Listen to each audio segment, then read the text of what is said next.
Bueno, muy buenos días para mis amigos de Ion Crypto, un programa que sigue marcando la diferencia y es un referente para todos ustedes.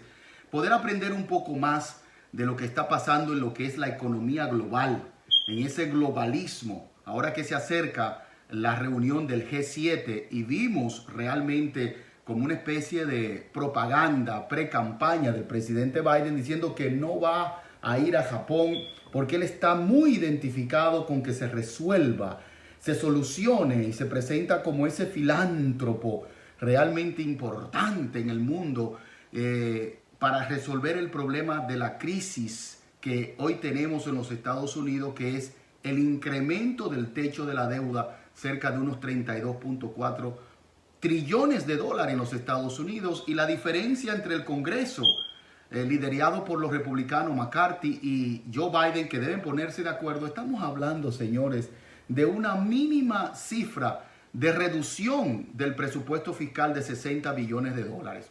También piden los republicanos de que se traiga el dinero a las arcas del gobierno federal, el dinero que no se usó en la pandemia del COVID-19. Y esto, si se pone en perspectiva, vemos que Listra, una ministra que está ahora mismo en Taiwán creando esa desestabilización a nivel geopolítico, porque ya no es ministra, debería irse a retirarse a sus casas y de una forma u otra evitar de que esa tensión que existe entre China y Taiwán, ya que la misma China ha reducido la propaganda de decir que no quiere hacer una intervención agresiva, que no quiere hacer intentos de una guerra con Taiwán, sino quieren de una forma pacífica, diplomática, la reorganización de la nación china a nivel de Taiwán. Con esto queda en perspectiva de que estamos en un mundo altamente dividido y con diferentes marcos de posibilidades. Por ejemplo, la China ahora mismo se presenta como el pacifista del mundo. Lógico, porque ellos tienen de alguna forma que justificar, si no se resuelven los asuntos por vía diplomática o pacífica con Taiwán, de la reunión territorial que ellos quieren hacer, entonces podrían hacer un intento, más que todo, a nivel militar. Y esto le va a dar mucha ventaja a China si logran detener el problema de Ucrania. Para mí la guerra de Ucrania y Rusia está a punto de terminar, puesto que yo creo que ya se puso en perspectiva lo que quería Occidente, sobre todo los Estados Unidos y Europa, poder saber los armamentos que realmente tenía Rusia y que no era lo que nosotros pensábamos. Ahora se queda de manifiesto que Rusia sí no estaba tan mal a nivel de armamentos nucleares y armamentos supersónicos. Y realmente se está haciendo como una especie de prueba, lamentablemente bajo el sacrificio de miles y miles de personas a nivel de Ucrania. O sea, los famosos misiles supersónicos que utiliza Rusia, Zelensky ahora acaba de decir, no, nosotros pudimos detener y tumbamos o destruimos 6 famosos misiles supersónicos. Y Rusia le dijo, eso no es verdad, porque ni siquiera te enteraste que entraron. O sea, esto pone de manifiesto una nueva carrera armamentista en el planeta Tierra, porque los Patriots, como defensa antiaérea y defensa antimisiles que tienen los Estados Unidos y Europa, que le prestaron a Zelensky para poder detener este avance, yo creo que no ha surtido efecto. Y esto va a crear mayor presupuesto en los Estados Unidos y en Europa sobre el asunto de la famosa guerra armamentística que tenemos en el mundo. Así que esos indicios de paz o hacia una búsqueda de paz lo estoy yo viendo un poco incierto en un futuro no muy lejano. De esta forma queda en contexto de que a través de la ministra Bodensi, que planea o dice en las naciones europeas de que Europa acaba de llegar prácticamente, Bondelí, como le llaman, acaba de llegar prácticamente la guerra a Europa. Y esto no está más lejos de la realidad. ¿A quién realmente ha afectado sensiblemente las sanciones que se le han puesto a Rusia en este conflicto bélico? A los Estados Unidos, a Europa, ya que sabemos con fuente fidedigna de que Europa no ha sufrido mucho del impacto de la inflación que hubiese tenido si hubiese tenido un paro o un corte del servicio energético o de los combustibles fósiles que ahora vienen de la India. Porque la India, igual que la China, están comprando a descuento los productos de combustibles, hidrocarburos, gaseóleo, etcétera, etcétera, a Rusia y lo revenden en esos famosos barcos pirata a Europa. Y por eso ustedes se han dado cuenta que se ha podido contener un poco la inflación en el país, o mejor decir, en la Unión Europea. Esto tenemos que verlo con buenos ojos de inversores.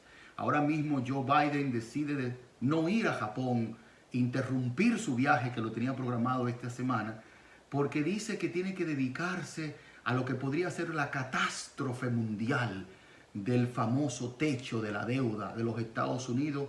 De los Estados Unidos podrían estar por primera vez en su historia en default. Esto ha pasado ya más de 78 veces, el incremento del techo de la deuda entre republicanos y demócratas, y siempre pasa la misma historia, la misma publicidad, pero lo que yo vi fue como una especie de anuncio pre-campaña del presidente Joe Biden diciendo: tenemos que rebuscar un acuerdo satisfactorio. Ustedes están hablando de que vamos a subir la deuda a 32.4 trillones de dólares en el mundo occidental, y los republicanos o el Congreso está pidiendo de que haya un balance y que se corte el presupuesto fiscal cerca de 60 billones de dólares. ¿Usted cree que esa diferencia es para crear este espectáculo que estamos viendo y presentar una idea un poquito más extraña de la que ya nosotros sabemos, de esa propaganda y esa fake news que se da constantemente en este país de los Estados Unidos y del mundo?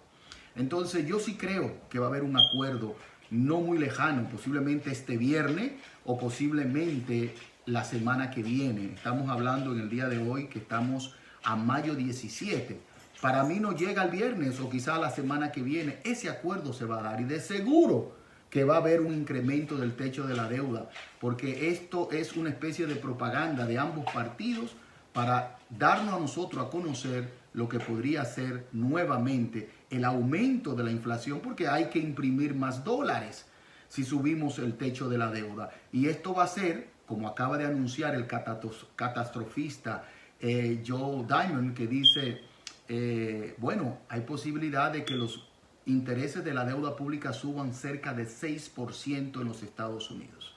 Esto es posible y esto va a disparar un poco más la inflación, pero esto va a detener la fuerza laboral y podría mandar a las calles a más de 3.5 millones de trabajadores estadounidenses. Y esto va a crear mucha morosidad en los pagos de las hipotecas que hoy sustentan muchos de esos empleados, y podría detonar otra crisis más, que es una crisis inmobiliaria, una crisis de desahucios a nivel bancario, quitarle las propiedades a personas. Y esto cumple con lo que ya se sabía de que BlackRock ha tenido lo que se llama una agresiva inversión en compras de casas y de residencia en los Estados Unidos. ¿Por qué es esto?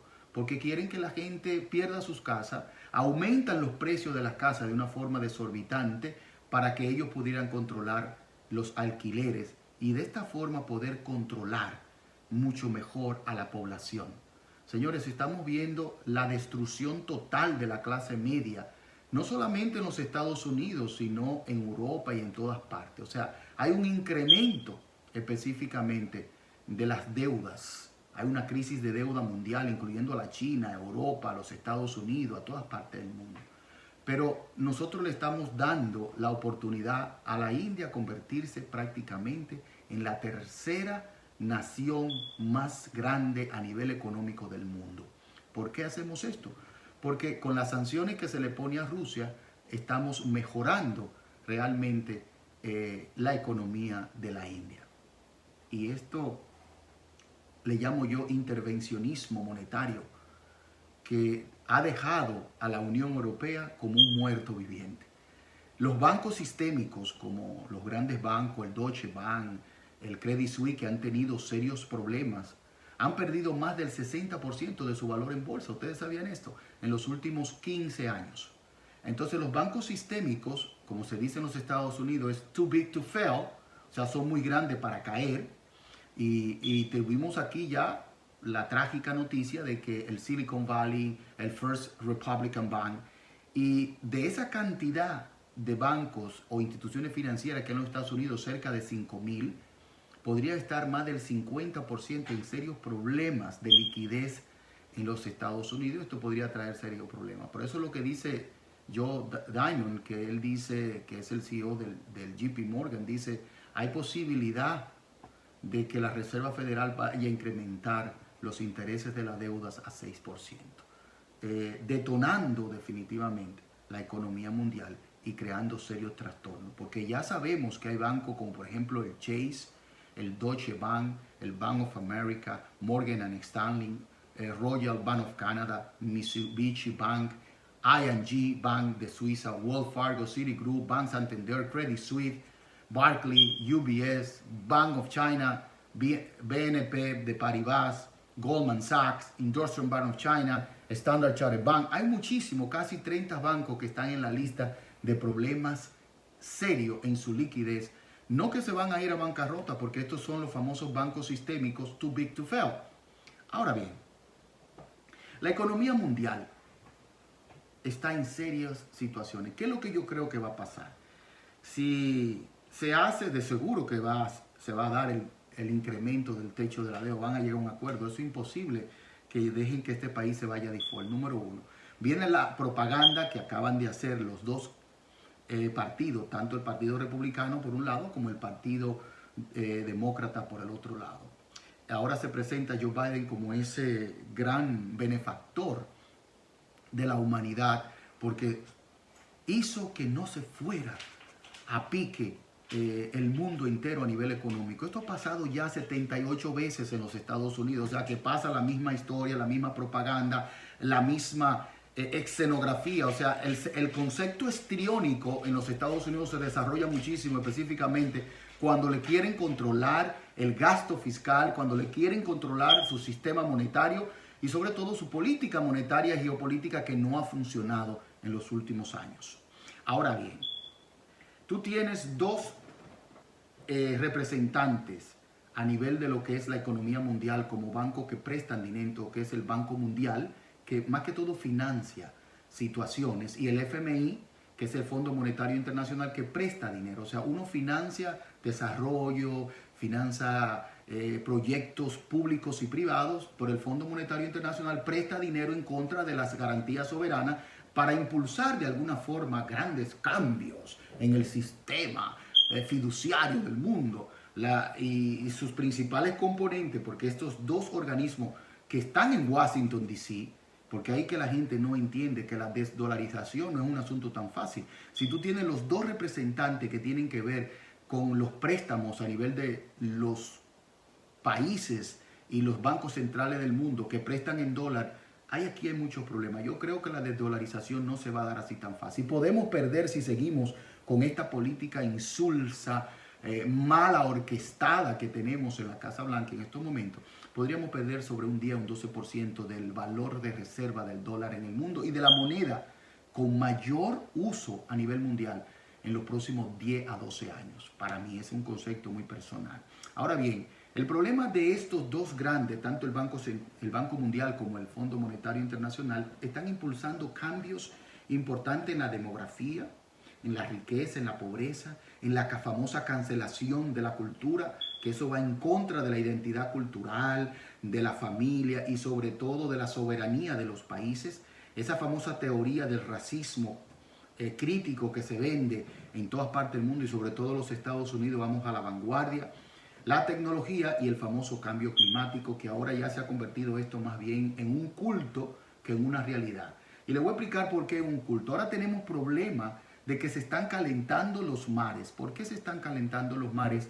Porque han reducido la cantidad de azufre que tenían los combustibles como el mazut, que son una especie de gaseolio un poco más duro, menos elaborado, que tenía un 3% de azufre. Pero ¿qué pasa? Que ese azufre se presentaba en las aguas como una especie de efecto aerosol que impedía que los rayos solares entraran directamente a las profundidades del mar, y esto evitaba que realmente no se calentara la parte de la mansilla, la parte del terreno en sí, que tiene que ver en la parte de los fondos marinos.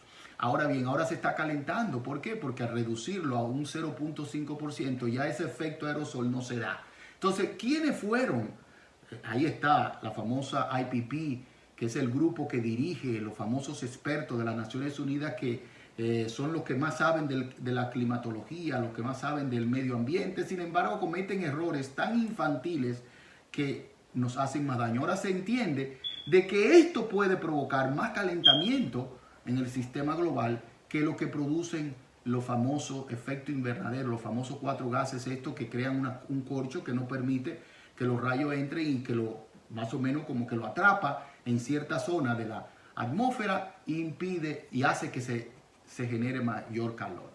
Todas estas teorías, señores, están confundiendo a la humanidad. Todos estos conflictos bélicos en el mundo, el agotamiento de los recursos naturales, la degradación ambiental, es verdad que existe, pero no así como se nos ha querido vender. Y para mí se va a seguir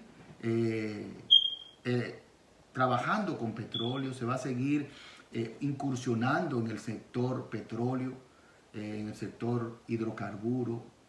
Es verdad que la tecnología, como siempre ha sucedido, es la que resuelve los problemas que enfrenta la humanidad. Yo creo que tendremos tecnología más limpia, sobre todo de fusión nuclear, no se sabe, están en eso.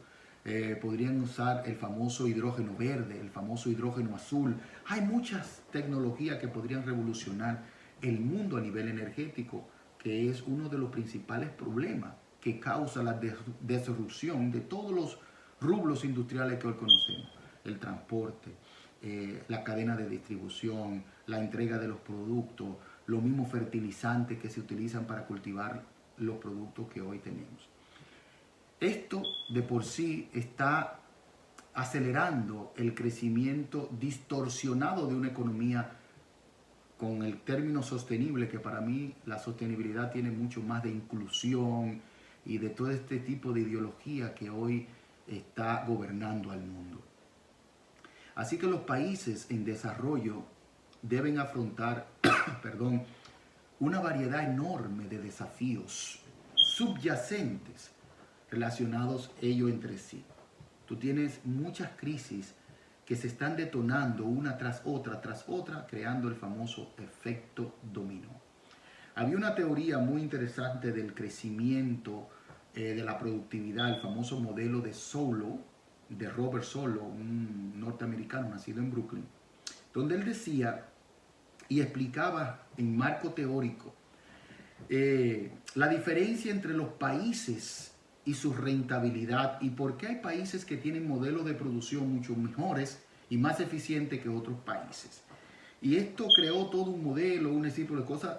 Este sistema teórico tiene sus ventajas y desventajas, porque la ventaja que tiene que determina el Producto Interno Bruto de una nación, el ahorro y la depreciación que se da en los agentes económicos que hoy tenemos de productividad, de consumo y más que todo de la fuerza laboral, que es muy importante en los Estados Unidos.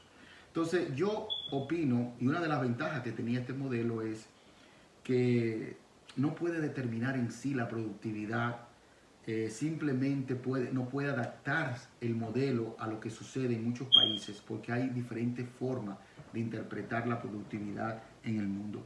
Y esto genera, lo que es lógico, los procesos macroeconómicos que se viven en el planeta Tierra. O sea, la macroeconomía estudia el funcionamiento global de la economía como un conjunto integrado, para así poder explicar de alguna manera u otra la evolución de los agregados económicos. Nos referimos al Producto Interno Bruto, que ya hemos mencionado, al Producto Interno Bruto per cápita, que incluye la producción total de un país expresado en su moneda, mucho por lo general. La macroeconomía también estudia temas relacionados con la balanza de pago, el análisis global de la economía, lo que tienen que ver con los agentes económicos por en su punto más macro, y son aspectos muy interesantes para poder determinar riesgo país, de poder determinar la inversión extranjera y lo más importante, cuáles son los rublos que determinan el Producto Interno Bruto de una nación. Cómo está la parte de la balanza de pago, el déficit fiscal, los impuestos, la tasa impositiva que se le ponen a los productos, como en los países de Latinoamérica, el famoso IVA, un impuesto astronómico de venta a los productos que tú consumes. O sea, una locura. Sin embargo, el concepto microeconomía es la rama de la economía que contempla, las acciones individuales de los agentes económicos como los consumidores, las empresas, los trabajadores, los inversores, y su interacción en el mercado son importantes para mantener funcionando los servicios, el manejo de la oferta y demanda, los mercados, los agentes económicos que ya hemos hablado, la oferta de demanda, y más que todo, que es muy importante, el libre mercado básico que explica la relación entre la demanda y la oferta a través de todos los rublos económicos que hoy conocemos. O sea, ahí se crea la famosa teoría del equilibrio general, que es la rama de la microeconomía que intenta explicar el comportamiento de la producción, el consumo y los precios en una economía que presenta un mercado más o menos libre. Yo voy a terminar este programa con lo que decían los estoicos. El estoicismo, una escuela filosófica fundada por el famoso Zenón de Sitio en Atenas a principios del siglo III a.C., es una filosofía de la ética personal, basada en su sistema lógico y sus puntos de vista sobre el mundo natural. Su doctrina filosófica, más que todo, estaba basada en el dominio y control de los hechos, cosas y pasiones que perturban la vida, valiéndose de la valentía y la razón del carácter personal como seres racionales y con sentido común que tenemos todos que aplicar. Yo creo que nos hace falta políticos más valientes, más éticos, más tolerantes a la crítica y que tengan un mayor autocontrol de sus emociones para que se asemeje y nazca en su interior lo que es la sabiduría de aceptar cómo son los momentos y cómo enfrentarlos. Con esto los dejo, mis queridos amigos. La virtud es el único bien para los seres humanos.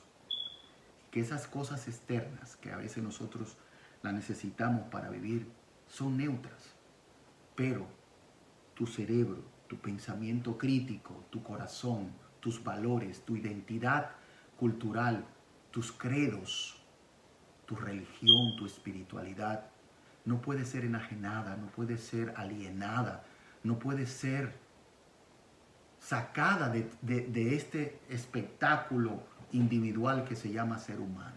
Tú eres único, tienes talentos únicos, eres un masterpiece creado por Dios y tú debes hacer de que eso se respete en el planeta Tierra, así como se respeta la propiedad privada, la vida y más que todo, la libertad. Con esto lo dejo. Busquemos la libertad y como decía Jesús, buscad la verdad y la verdad os hará libres.